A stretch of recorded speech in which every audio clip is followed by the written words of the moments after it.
I grant you that there are many surprising and improbable events in the Torah. But I'm going to read you one that we have in Parshat Bo that is not normally commented on, that seems to me at least as surprising as anything else, as surprising as splitting a sea, as surprising as God coming down at Sinai. This is what it says. And the Lord said to Moses, this is chapter 11, for those of you who want to go back afterwards and check me. I will bring but one more plague on Pharaoh and on Egypt, and after that he'll let you go. And when he lets you go, he'll drive you out. All makes sense. So far, not surprising. Tell the people to ask each from his neighbor and each woman from hers objects of silver and gold. Not surprising, right? Why shouldn't they get something on their way out? Here's the part that is shocking. The Lord disposed the Egyptians favorably toward the people. Moreover, Moses himself was much esteemed in the land of Egypt, among Pharaoh's courtiers and among the people. Can you imagine the Egyptians liking the Israelites? First of all, they were their slaves. And then they have been now through 9 plagues.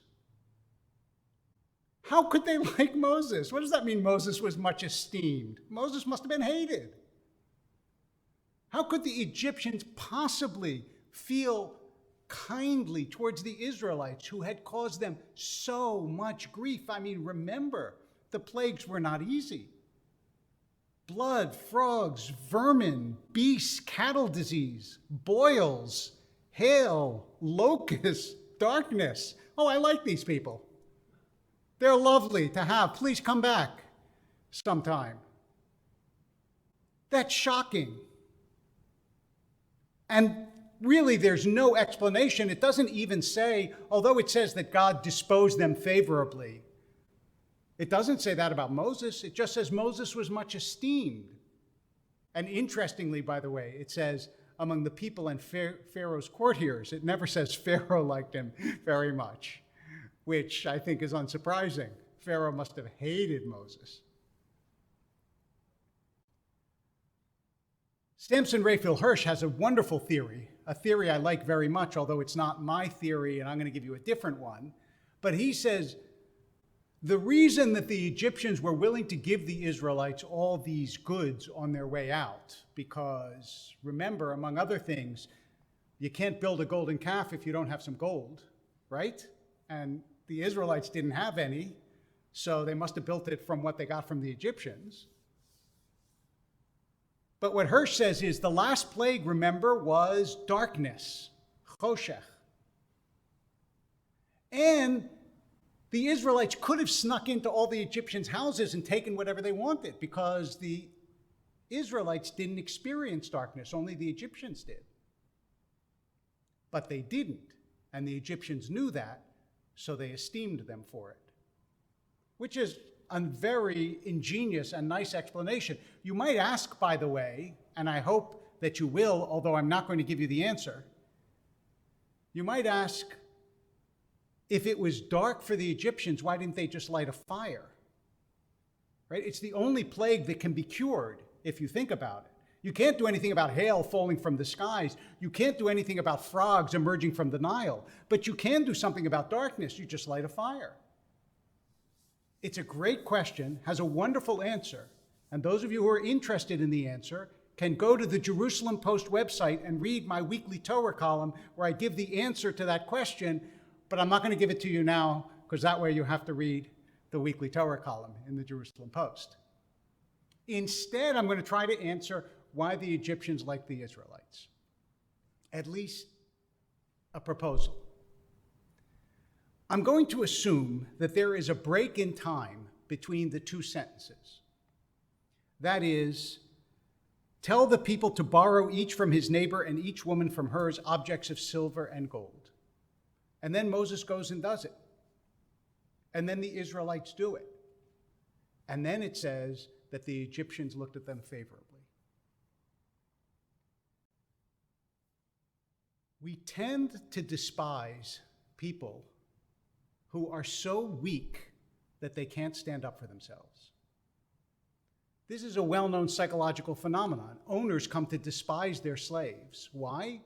Because the slaves are weak.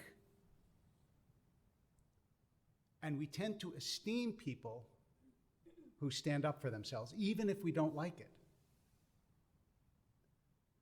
We can now understand, if that psychological mechanism is working, why it is that the Egyptians esteemed Moses. Actually, the Hebrew is Ha'ish Moshe Gadol Ma'od Be'eretz Mitzrayim. He was very big in Egypt. And it doesn't mean like he had a lot of Instagram followers. He wasn't big that way.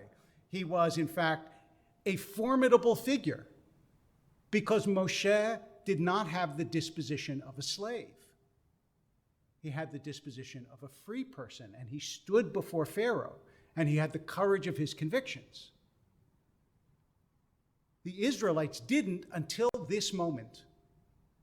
Up to now, all the plagues came from God. The Israelites didn't do it. The Israelites didn't summon the frogs. Moshe and Aaron did, but the Israelites didn't. The Israelites didn't bring hail from the sky. It doesn't say that the Egyptians liked God. My guess is they didn't. But once your former slave comes and says, look, I've worked for you, and my father and my grandfather and my mother and my grandmother, I want something from you back. That's a person you can respect. And this was the first chance that the Israelites actually had to assert themselves and gain respect, was this moment when they went to the Egyptians and said, the Hebrew word is vayish alu. They asked them, now we're leaving, give us something for everything we have done for you. It's a really important lesson buried in a very parenthetical comment.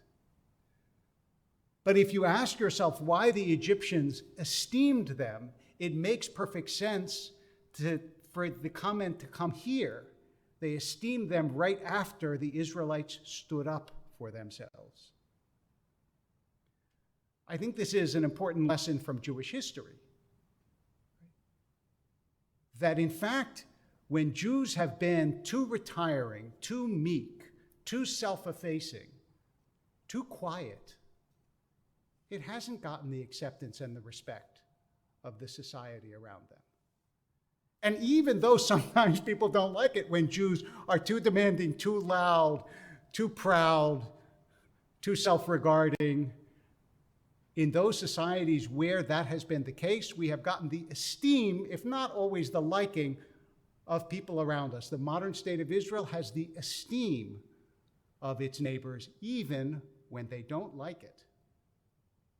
So here is an important lesson that comes both from Jewish history and also, of course, as most lessons in Jewish history, right from the Torah. Moses and the children of Israel became greater when they became more of themselves. And this is why, as some of you have noticed before, when you say a blessing, you say Baruch Atah, and then when you say God's name, what do? You stand up straight. Because you are supposed to stand before God as you stand before other people. That is, in the fullness of your character and in the confidence of your soul.